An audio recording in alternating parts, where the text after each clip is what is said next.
Welcome to Clinical Conversations 113th podcast. It comes to you from Journal Watch, whose website is at jwatch.org. That's JWATCH.org.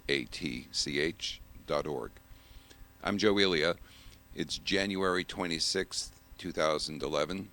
I'll be joined shortly by Dr. Danielle Scherer of Physicians First Watch and the Medical University of South Carolina. This time, our interview concerns hot flashes in menopausal women. Last week, JAMA published a report on using an antidepressant, the SSRI escitalopram, in ameliorating hot flashes. In an 8-week randomized study, some 200 women received escitalopram or placebo and kept daily diaries enumerating hot flashes and their severity. In the intention to treat analysis, the average daily frequency of hot flashes declined by almost half, from about 10 per day at the beginning to about 5 per day at week 8 in the escitalopram group.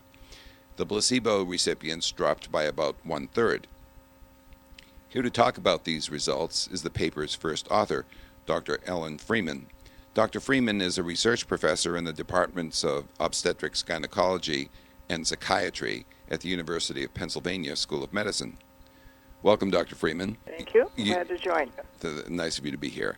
You've tackled the big issue. What have you heard from your colleagues about these results?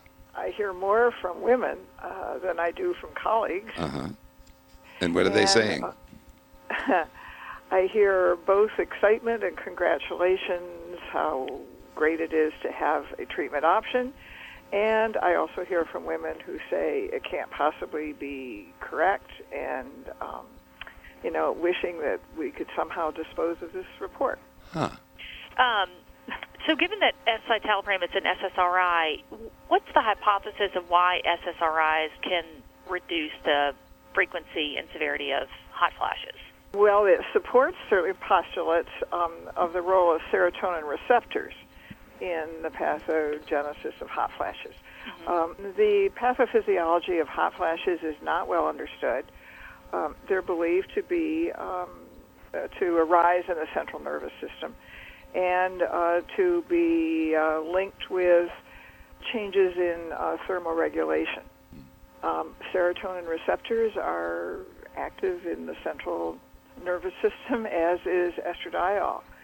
And I don't believe there is not a very clear hypothesis, but there have been researchers who have, supported the possibility of serotonin receptors as part of this pathway.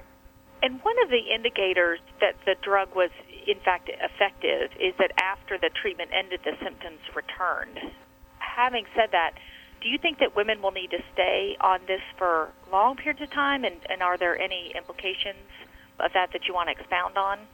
Well, I think it of course indicates that the medication hasn't been a cure for hot flashes, because they did return. This was a very brief interval of 3 weeks. We don't know the duration of hot flashes. That's another unknown question in this whole field. How long hot flashes last has not been demonstrated. The assumption has been that it may be 6 months to a few years, but a more recent meta-analysis indicated it was closer to 8 or 10 years, and it may be for a long duration. It's been very difficult to assess duration of hot flashes, in part because they were frequently treated with hormones, with estradiol. And when hormones are stopped, it's unclear what the effect has been on the hot flashes. I was curious what your thoughts were on the placebo effect in this particular study. I think we certainly expected to see a placebo effect. Secondly, I think we were somewhat relieved that it was as contained as it was. There have been placebo responses as high as 50-60%. I think the placebo effect is a real effect. You may have also noticed that the placebo group did not report increases in hot flashes after 3 weeks off their pills. So it seemed to be a stable response in that very brief interval.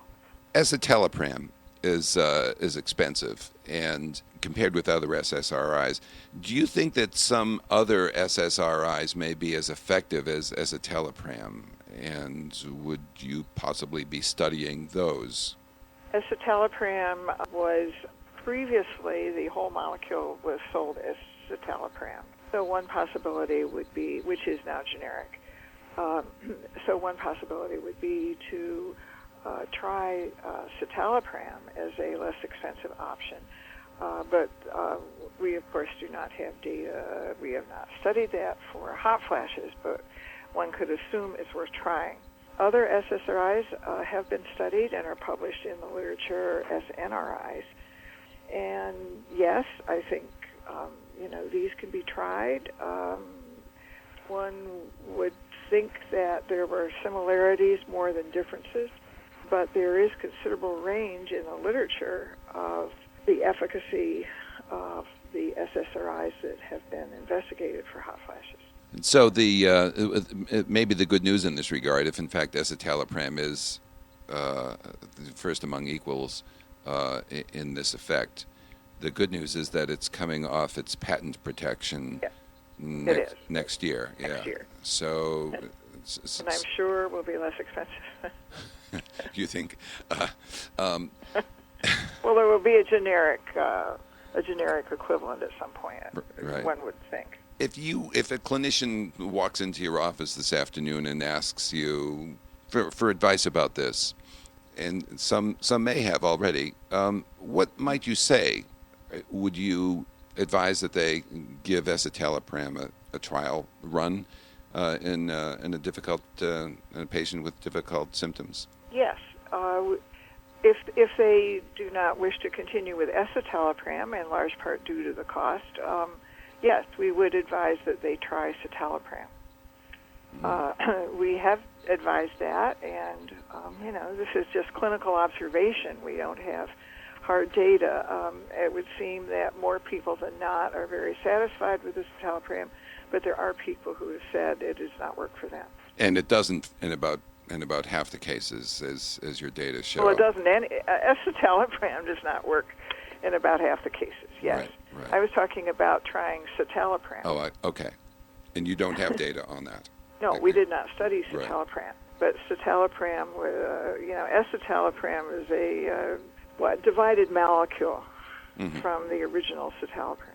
Okay. I don't know if you're familiar with that. I did read up a little bit on the fact that it was as citalopram was going out of patent protection. There was a rejiggering of the molecule, and it went back into patent protection after a time in the courts. Right. Right. And so it's back now, with us. Of course, the arguments from the developers are that it's different, but we do suggest to people who are not willing or unable to continue with the escitalopram, which was the one that was studied, that they try the citalopram, which was the original, which is off patent, and there are generic equivalents.